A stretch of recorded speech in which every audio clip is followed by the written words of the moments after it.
जय हिंद। आज की क्लास में हम लोग बिहार इंटरमीडिएट बोर्ड के इतिहास विषय के खंड अ के पाठ संख्या 3 के महत्वपूर्ण वस्तुनिष्ठ लघुत्तरीय और दीर्घोत्तरीय प्रश्नों पर चर्चा करेंगे। आइए प्रारंभ करते हैं। विषय का नाम है इतिहास, पाठ संख्या 3, पाठ का नाम है सामाजिक इतिहास महाभारत के विशेष संदर्भ में। तो वस्तुनिष्ठ प्रश्न है। पहला प्रश्न है, महाभारत के लेखक कौन हैं? उत्तर होगा वेद व्यास। अगला है, महाभारत को किस भाषा में लिखा गया? उत्तर होगा संस्कृत। महाभारत में कितने पर्व हैं? उत्तर होगा 18। महाभारत का युद्ध कितने दिनों तक चला? उत्तर 18 दिन। महाभारत में कितने अध्याय हैं? उत्तर होगा 1948। महाभारत का सबसे प्राचीन नाम क्या था? उत्तर होगा जय या विजय संहिता। महाभारत के मूल कथा के लेखक कौन है? उत्तर होगा सूत, चारण या भाट सारथी। महाभारत के किस अध्याय में भीष्म ने 8 प्रकार के विवाहों का उल्लेख किया है? प्रश्न है, महाभारत के किस अध्याय में भीष्म ने 8 प्रकार के विवाहों का वर्णन किया है? उत्तर होगा आदि पर्व के 102वें अध्याय के आदि पर्व के 102वें अध्याय में। प्रश्न है, अंबा और अंबालिका किसकी पत्नी थी? उत्तर विचित्रवीर्य। अगला है कि वेद व्यास के द्वारा उत्पन्न संतान कौन था? वेद व्यास के द्वारा जो नियोग किया था उसे उत्पन्न संतान कौन था? उत्तर होगा पांडु, धृतराष्ट्र और विदुर। अगला प्रश्न, विदुर की मां क्या थी? उत्तर होगा दासी। अगला प्रश्न है, महाभारत का युद्ध किसके किसके बीच हुआ? उत्तर कौरवों और पांडवों के बीच। अगला प्रश्न है, महाभारत का युद्ध किस मैदान में हुआ? उत्तर कुरुक्षेत्र के मैदान में।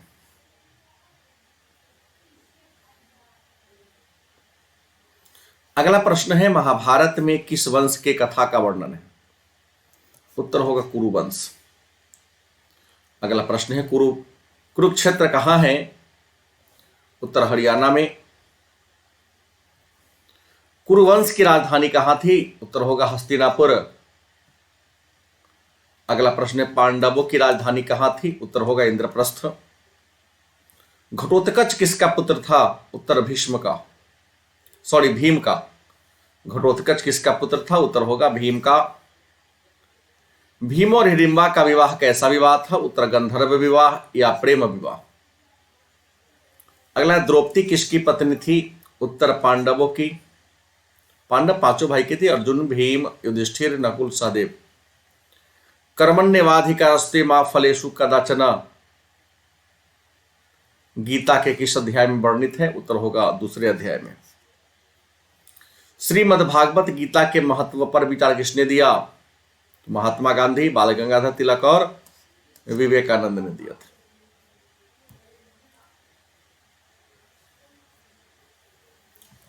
आगे प्रश्न है, गंगापुत्र किसे कहते हैं? गंगापुत्र किसे कहा जाता है? उत्तर होगा भीष्म को। गंगापुत्र भीष्म के बचपन का नाम क्या था? उत्तर होगा देवव्रत।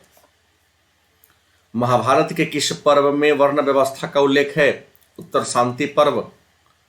दुर्योधन की मां कौन थी? उत्तर गांधारी। गीता पर मराठी भाषा में टीका किसने लिखा? मानेश्वर, संत मानेश्वर ने लिखा था। मनुस्मृति में विवाह के कितने प्रकार का उल्लेख है? उत्तर होगा 8। अगला प्रश्न है, कुरुक्षेत्र का युद्ध किसने जीता? प्रश्न है, कुरुक्षेत्र का युद्ध किसने जीता? उत्तर होगा पांडवों ने। यहां पर एक प्रश्न है कि कुरुक्षेत्र का युद्ध किसने जीता? पांडवों ने। पांडवों की माता कौन थी? मतलब भीम, युधिष्ठिर, भीम, अर्जुन, नकुल, सहदेव की माता कौन थी? कुंती। कर्ण की माता कौन थी? उत्तर होगा कुंती। कर्ण कहां का राजा था? उत्तर होगा अंग देश का। किसे दानवीर कहा जाता है? किसे दानवीर एवं अंगराज कहा जाता है? उत्तर होगा कर्ण को। वेद व्यास के माता और पिता कौन थे? उत्तर पिता पराशर मुनि और माता सत्यवती। अगला, श्रीमद् भागवत गीता किसने लिखा? उत्तर होगा वेद व्यास। गीता में कितने अध्याय एवं श्लोक हैं? उत्तर 18 अध्याय और 700 श्लोक। गीता का अंग्रेजी भाषा में अनुवाद कब और किसने किया? उत्तर 1785 में चार्ल्स विल्किंस ने। गीता रहस्य किसने लिखा? उत्तर बाल गंगाधर तिलक ने। महाभारत की समालोचना कितने वर्ष में तैयार हुआ? उत्तर 47 वर्ष। मनुस्मृति के लेखक कौन है? उत्तर होगा मनु। गंगा पुत्र भीष्म को इच्छा मृत्युओं का वरदान किसने दिया? उत्तर उसके पिता शांतनु ने। महाभारत के युद्ध में मृत्यु को प्राप्त करने वाला सबसे कम उम्र का योद्धा कौन था? उत्तर होगा अभिमन्यु। महाभारत के नायक कौन थे? उत्तर श्री कृष्ण। तो यह था वस्तुनिष्ठ प्रश्न। अब हम लोग चर्चा करेंगे 2 अंक स्तरीय प्रश्न पर। पहला प्रश्न है महाभारत क्या है? तो आप लिखेंगे महाभारत एक महाकाव्य है। इसकी रचना महर्षि वेद व्यास ने संस्कृत भाषा में किया। यह विश्व का सबसे बड़ा महाकाव्य है। इसे पंचम वेद के नाम से जानते हैं। इसमें 18 पर्व, 1948 अध्याय और 1,0270 श्लोक हैं। इसमें कौरवों और पांडवों के बीच चलने वाले युद्ध का वर्णन है। अगला प्रश्न है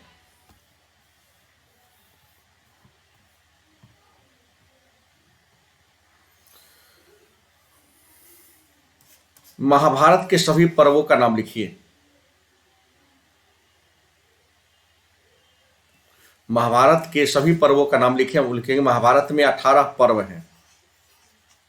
क्या होगा? महाभारत में 18 पर्व हैं जो इस प्रकार हैं: आदि पर्व, सभा पर्व, वन पर्व, विराट पर्व, उद्योग पर्व, भीष्म पर्व, द्रोण पर्व, अश्वमेघ पर्व, महाप्रस्थानिक पर्व, सौप्तिक पर्व, स्त्री पर्व, शांति पर्व, अनुशासन पर्व, मौसल पर्व, कर्ण पर्व, शल्य पर्व, स्वर्गारोहण पर्व, आश्रम वासिका पर्व। अगला प्रश्न है गीता पर टिप्पणी लिखें। आप लिखेंगे गीता श्रीमद् भागवत गीता महाभारत का एक अंश है। इसकी रचना महर्षि वेद व्यास ने संस्कृत भाषा में किया। इसमें 18 अध्याय और 700 श्लोक है। इसमें निष्काम कर्म और भक्ति की शिक्षा दी गई है। गीता का उपदेश भगवान कृष्ण ने कुरुक्षेत्र के मैदान में अर्जुन को दिया था। गीता को अंग्रेजी भाषा में 1785 ईस्वी में चार्ल्स विल्किंस ने अनुवाद किया था। अगला प्रश्न है महाभारत में वर्णित विवाह के प्रमुख प्रकारों का नाम लिखें। महाभारत में वर्णित विवाह के प्रमुख प्रकारों का नाम लिखें। उत्तर होगा महाभारत के आदि पर्व के 102वें अध्याय की श्लोक संख्या 11 से 17 के बीच भीष्म पितामह ने विवाह के 8 प्रकारों का वर्णन किया है, जो इस प्रकार हैं: ब्रह्म विवाह, दैव विवाह, अर्ष विवाह, प्रजापत्य विवाह, असुर विवाह, गंधर्व विवाह, राक्षस विवाह और पिशाच विवाह। अगला प्रश्न है एकलव्य का परिचय दें। मतलब एकलव्य कौन था? उत्तर होगा एकलव्य मगध के निवासी निषाद राज हिरण्यधनु का पुत्र था, जो द्रोणाचार्य से शस्त्र और शास्त्र की विद्या सीखना चाहता था। लेकिन द्रोणाचार्य ने एकलव्य के अपना शिष्य नहीं बनाया, क्योंकि वह निम्न वर्ण में जन्मा था। अतः एकलव्य ने द्रोणाचार्य की मिट्टी की प्रतिमा बनाई और धनुर्विद्या का अभ्यास करने लगा। कुछ ही वर्षों में वह महान धनुर्धर बन गया। बाद में गुरु द्रोणाचार्य ने गुरुदक्षिणा में इनसे दाहिने हाथ की अंगूठा मांग लिया था। अगला प्रश्न है स्त्री धन क्या है? स्त्रियां कितने तरीके से धन अर्जित करती हैं? उत्तर होगा वह धन जिस पर स्त्रियों का अधिकार हो स्त्री धन कहलाता है। स्त्रियां 6 तरीके से धन अर्जित करती है। अगला प्रश्न है गोत्र से आप क्या समझते हैं? आंसर होगा गोत्र भारत के सामाजिक व्यवस्था का आधार है। यह उन लोगों के समूह को कहते हैं जिनके वंश एक मूल पुरुष के पूर्वज से अटूट रिश्ता में जुड़ा होता है। गोत्र का संबंध किसी ऋषि से होता है। गोत्र का शाब्दिक अर्थ होता है बेटा की बेटा के साथ शुरू होने वाली संतान। गोत्र की संख्या 8 है। ऐसे कुछ पुस्तकों में 115 भी लिखता है, लेकिन मूल गोत्रात्र 8 है।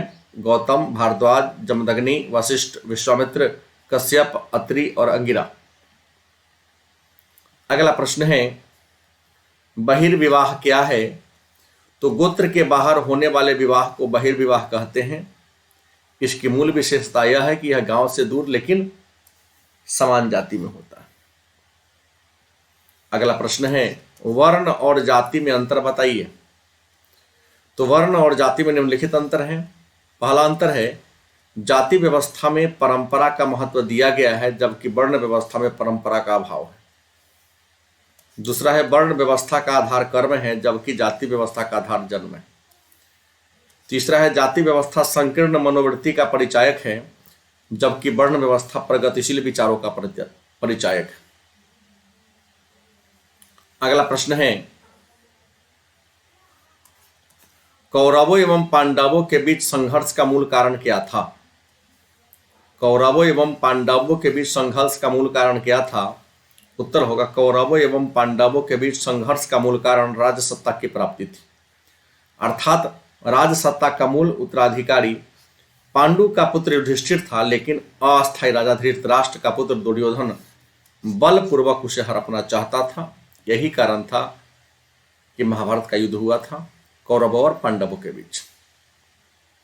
अगला प्रश्न है प्राचीन भारत में वर्ण व्यवस्था पर प्रकाश डालें। आपका उत्तर होगा वर्ण व्यवस्था जिसकी शुरुआत वैदिक काल में मानी जाती है। वर्ण व्यवस्था जिसकी शुरुआत वैदिक काल में मानी जाती है। वर्ण शब्द संस्कृत के वृद्ध धातु से निकला है, जिसका शाब्दिक अर्थ वर्ण करना या चुनना होता है। ऋग्वेद के 10वें मंडल के पूर्व सूक्त में चारों वर्ण के बारे में उल्लेख किया गया है, जो इस प्रकार हैं ब्राह्मण, क्षत्रिय, वैश्य और शूद्र। ऋग्वैदिक काल में वर्ण व्यवस्था का आधार कर्म था, मतलब काम था। अगला प्रश्न है प्राचीन भारत में जाति व्यवस्था पर प्रकाश डालें। प्राचीन भारत में जाति व्यवस्था पर प्रकाश डालें। आपका उत्तर होगा जाति व्यवस्था की शुरुआत उत्तर वैदिक काल में मानी जाती है। यद्यपि प्राचीन काल में जाति के निर्धारण का आधार कर्म था, लेकिन उत्तर वैदिक काल में जाति के निर्धारण का आधार जन्म हो गया। समान व्यवसाय पर आधारित व्यवस्था को विद्वानों ने क्या नाम दिया है? जाति नाम दिया। अगला प्रश्न है अनुलोम एवं प्रतिलोम विवाह से आप क्या समझते हैं? आपका उत्तर होगा जब ऊपर के वर्ण के पुरुष नीचे के वर्ण के स्त्री से विवाह करती है तो उसे अनुलोम विवाह कहते हैं। इसके विपरीत जब ऊपर के वर्ण के स्त्री नीचे के वर्ण के पुरुष के साथ विवाह करती है तो इसे हम प्रतिलोम विवाह कहते हैं। अगला प्रश्न है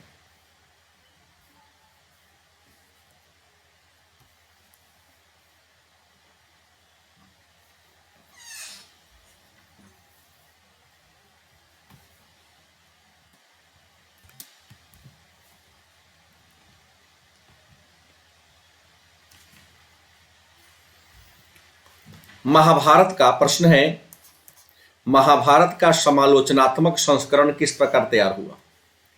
महाभारत का समालोचनात्मक संस्करण किस प्रकार तैयार हुआ? आपका उत्तर होगा महाभारत का समालोचनात्मक संस्करण भंडारकर शोध संस्थान के द्वारा किया गया। महाभारत के समालोचना संस्करण मंडल के संपादक उदितकर थे। इस मंडल ने 47 वर्ष में महाभारत का समालोचना तैयार किया।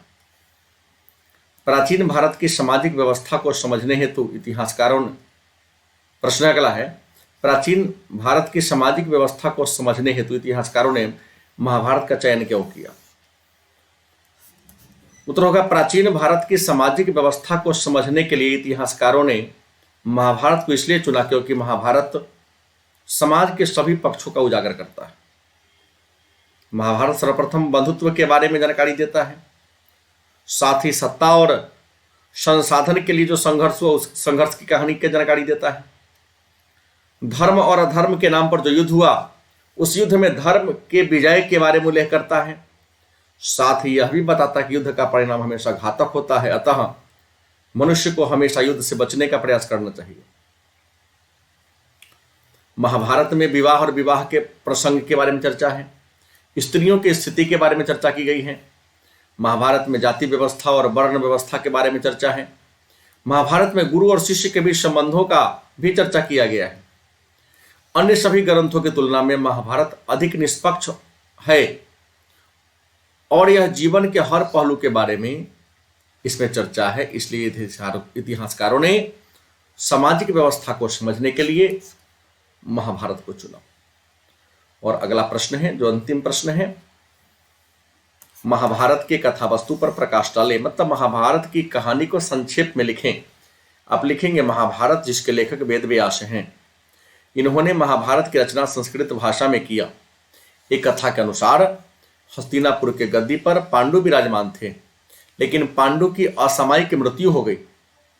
लेकिन पांडु के मृत्यु के समय पांडु के पुत्र अल्पवयस्क थे, अतः हस्तिनापुर के गद्दी पर धृतराष्ट्र आसीन हुए। लेकिन जब पांडु के पुत्र बड़े हो गए तो उन्होंने अपने चाचा धृतराष्ट्र से अपने पैतृक राज्य की मांग किया, लेकिन पुत्र मोह में आकर धृतराष्ट्र ने पांडवों को उनके पैतृक राज्य वापस करने से इनकार कर दिया और कभी वर्णावरत का बहाना बनाकर तो कभी द्वितकीरा में हारने का दंड का आरोप लगाकर जंगल में भ्रमण कराया। लेकिन अंततः पांडव सारे शर्त को पूरा कर दिया और जब उसने अपने पैतृक राज्य की मांग किया तब दुर्योधन के दबाव में आकर धृतराष्ट्र ने वापस नहीं किया। अतः कुरुक्षेत्र के मैदान में कौरवों और पांडवों के बीच 18 दिनों तक घमासान युद्ध हुआ। इस युद्ध में कौरव अपने 100 भाई सहित मारा गया और पांडव विजय हुए। युद्ध की समाप्ति के बाद युधिष्ठिर हस्तिनापुर के क्या बने? राजा बने। 13 इतिहास खंड अ के पाठ 3 का महत्वपूर्ण वस्तुनिष्ठ लघुत्तरीय और दीर्घोत्तरीय प्रश्न निश्चित तौर पे आप सबको समझ में आया होगा। धन्यवाद।